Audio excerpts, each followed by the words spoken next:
왜 지금도 셰익스피어인가? 460년 전 한 사람이 쓴 이야기가 오늘날에도 영화가 되고 드라마가 되고 연극이 됩니다. 레오나르도 디카프리오가 로미오를 연기했고 맥베스는 2021년에도 새 영화로 만들어졌습니다.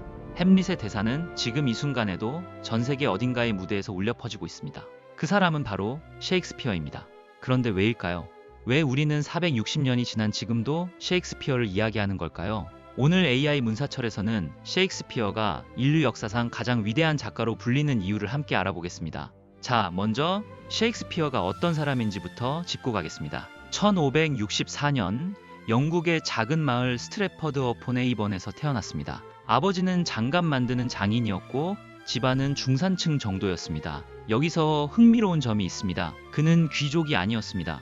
옥스퍼드나 케임브리지 같은 대학을 나온 기록도 없습니다. 당시 문학 엘리트들이 가던 코스, 그는 밟지 않았습니다. 그런데도 그는 영어 역사상 가장 위대한 작가가 되었습니다. 18살에 결혼하고 20대 초반에 런던으로 올라갑니다. 처음엔 극단에서 잡일을 하고 배우로 무대에 서기도 했습니다. 그러면서 틈틈이 희곡을 쓰기 시작했는데 37편의 희곡, 154편의 소네트, 그리고 수많은 시를 남겼습니다. 잠깐, 37편입니다. 요즘으로 치면 37편의 드라마 대본을 혼자 쓴 겁니다. 그것도 전부 명작으로 남은 어떻게 이런 일이 가능했을까요? 그 비밀은 바로 다음 파트에 있습니다.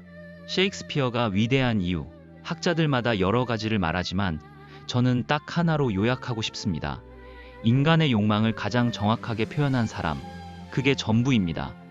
사랑, 권력, 질투, 복수, 야망, 인간이 느끼는 가장 강렬한 감정들을 셰익스피어는 마치 해부하듯 글로 옮겼습니다. 예를 들어볼까요? 햄릿에는 이런 대사가 나옵니다.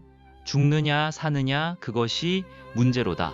이 대사 다들 한 번쯤 들어보셨죠? 그런데 이게 단순히 죽을까 말까의 이야기가 아닙니다. 햄릿은 지금 이런 고민을 하고 있는 겁니다. 이 불합리한 상황을 그냥 참고 살아야 하는가? 아니면 맞서 싸워야 하는가? 어떻습니까? 낯설지 않죠? 우리도 매일 이런 선택을 합니다. 부당한 상황 앞에서 참을지, 싸울지, 직장에서, 가정에서, 관계에서. 햄릿의 고민은 400년 전 덴마크 왕자의 이야기가 아닙니다. 바로 오늘 아침 우리의 이야기입니다. 맥베스를 볼까요? 유능한 장군이었던 맥베스, 왕이 될 수 있다는 예언을 듣는 순간부터 달라집니다. 처음엔 망설입니다. 그런데 야망이 점점 커지면서 결국 왕을 죽입니다. 왕이 되고 나서는요, 더 불안해집니다. 의심하고 또 죽이고 또 의심하고 결국 자기 자신마저 파괴합니다. 이게 왜 무서운 이야기냐면 우리 주변에서 실제로 일어나는 일이기 때문입니다. 출세를 위해 한 번만, 딱 한 번만 하고 거짓말하고 배신하고 합리화하고 그 끝이 어떻게 됩니까? 맥베스가 보여줍니다. 오셀로는 또 어떻습니까? 뛰어난 장군, 사랑하는 아내, 모든 걸 가진 남자입니다. 그런데 이아고라는 부하가 귓속말 하나를 합니다. 혹시 부인이 바람을 피우는 건 아닐까요? 증거도 없습니다. 그냥 의심입니다.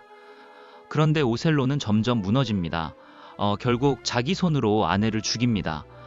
그리고 그게 오해였다는 걸 알게 됩니다.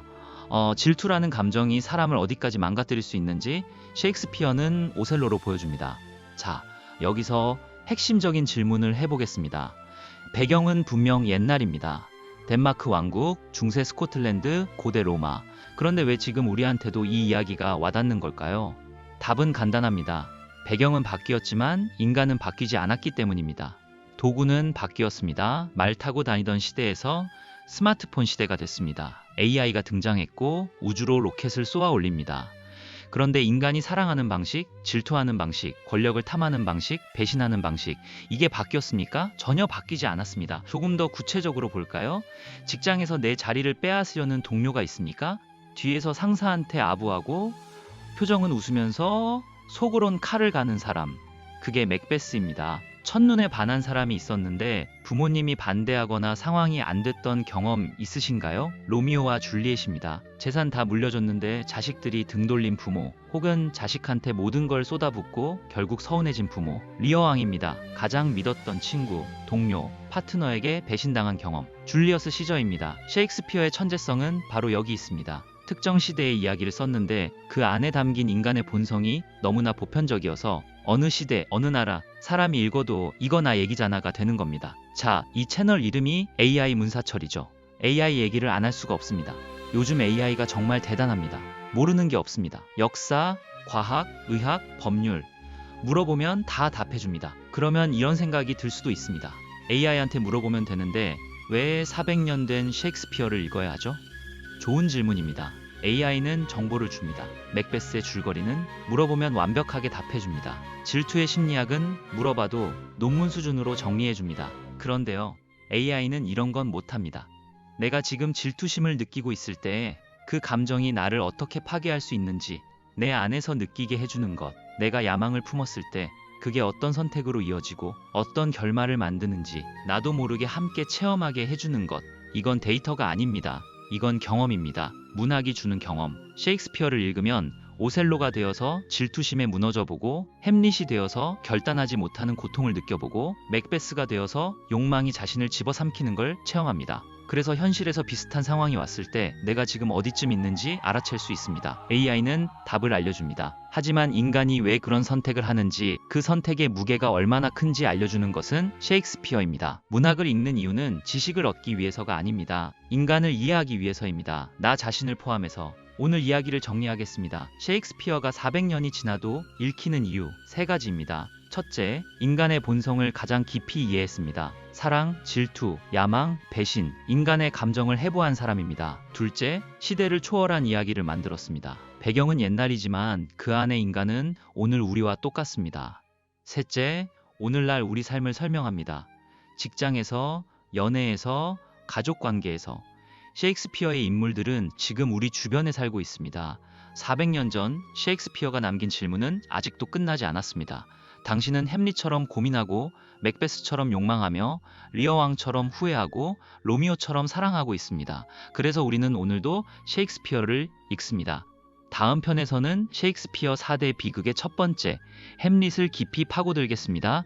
죽느냐 사느냐, 이 한마디 안에 얼마나 많은 것이 담겨 있는지 함께 살펴보겠습니다. 구독과 좋아요는 다음 편을 만드는 힘이 됩니다. AI 문사철이었습니다.